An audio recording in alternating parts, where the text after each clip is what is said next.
I've decided as a business I want to have a go at doing personalized pricing. Talk to me about some of the things that I'm going to need in place in my organization in order to be able to do that. I think one of the first ones you probably need to do is culture of experimentation.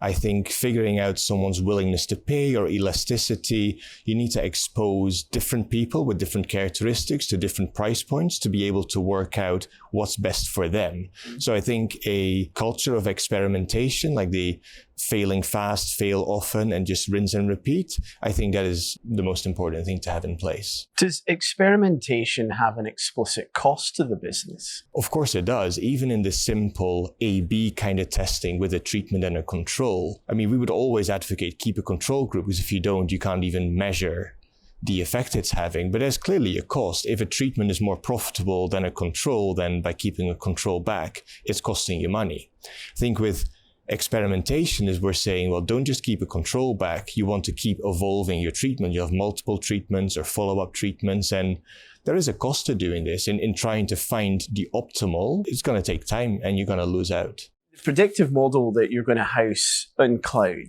when you're developing that as a data scientist, tell me how you're thinking about the data that goes into it versus the modeling techniques you use and the relative importance you put on both of those. Well, all of these models are going to be relying on historical customer data. So the characteristics at a particular point in time and the future actions they took. That's going to be the base data for your model. Your model, and this is what we spoke about before, Neil, the modeling effort in a lot of ways, that's the easy part. Like, it's relatively well established what kind of models you use for what kind of problem sets. All of these models are going to be tabular data. There's no text data in there. There's no video. There's no images. It's all rows and columns that you need to deal with. Possibly large amounts of customer data. You're probably going to be running a couple of different algorithms. You could either try and go for deep learning. You're going to get most bang for your buck with gradient boosting, some kind of gradient boosting algorithm.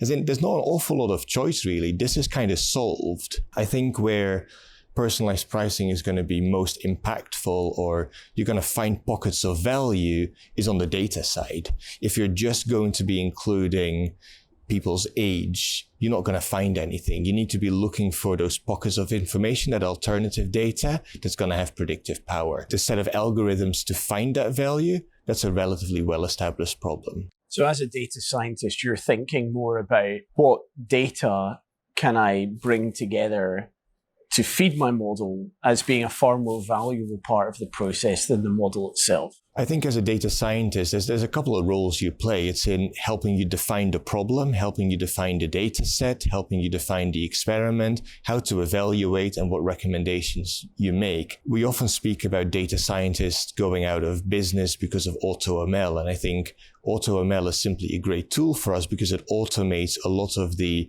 algorithm choice, hyperparameter choice, and I think the role as a data professional is much broader than that, and help you set out the experiment and find the right data. Are there any practical considerations that inform your algorithm choice in personalized pricing? I think there definitely would be. I think a lot of people would consider some models the typical black boxes, as in difficult to know for us what actually goes on inside. And now, just want to caveat that there's an entire field of research, like explainable AI, that great attempts at understanding some of these better. I think my real answer would be, in personalized pricing, you probably both care about a model's predictive ability while also caring about the explainability of the model. And they're usually kind of at odds. If you take, for instance, linear regression, it's really easy to see how that works. You can interpret coefficients on particular variables and say things like, well, if your age goes up by 1 year, your price goes up by beta kind of thing. Very explicit. And some people really care about that, right? So if you need to work out the price elasticity, for instance,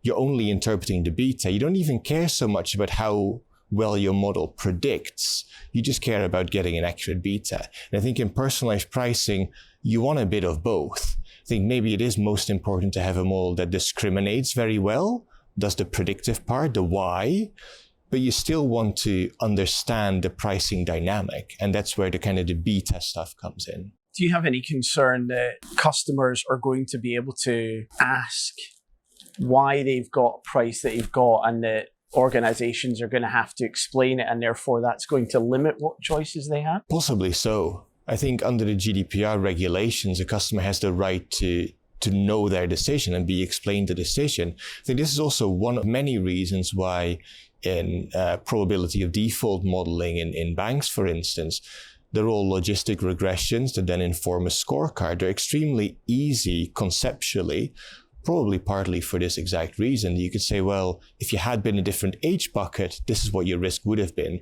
And for some of the more complex models, like a gradient boosting model or a deep learning model, that's more difficult to articulate.